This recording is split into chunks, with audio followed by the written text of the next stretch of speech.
आज ना मला माझा वटपौर्णिमेचा लूक फायनल करायचा आहे. त्याआधी म्हटलं पटपट घरातली सगळी कामं आवरून घ्यावी. शेंगदाण्याचा कूट ना आमच्याकडे सगळ्या भाज्यांमध्ये वापरतात. त्यामुळे 8 दिवसाचा कूट मी एकदाच बनवून ठेवते आणि इकडे का पसारा होतो काय माहिती. सगळं काही कामं आवरून घेतल्याने आता म्हटलं चला साडी कोणती नेसायची हे डिसाईड करूया आपण. हे काही मला समजेना. म्हटलं चला यावेळेस आपण ना चीट चॅलेंज करूया आणि तेही आमच्या यांच्यासोबत.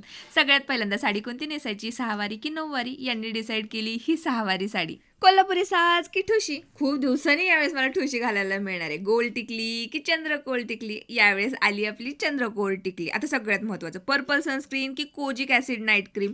इकडे निवडली पर्पल सनस्क्रीन, पण या दोन्हीपैकी मी नाही डिसाईड करू शकत, कारण रोज रात्री झोपताना डर्मडॉकचं ही 2% कोजिक ॲसिड नाईट क्रीम मी लावतच असते. यामध्ये कोजिक ॲसिड, नियासिनामाइड, अल्फा अर्बेटिन आहे, जे डार्क स्पॉट, पिगमेंटेशन आणि अनइव्हन स्किन टोन कमी करायला मदत होते. रात्रभर हे आपल्या स्किनवरती काम करतं, त्यामुळे सकाळी एकदम ग्लोईंग मस्त स्किन आपल्याला मिळते.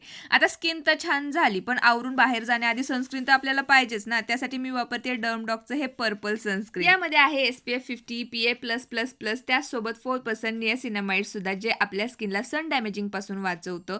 आणि यामध्ये जो पर्पल टिंट आहे ना, त्याने इन्स्टंटली ब्राईटन होते आपली स्किन, मस्त असा ग्लो येतो चेहऱ्यावरती.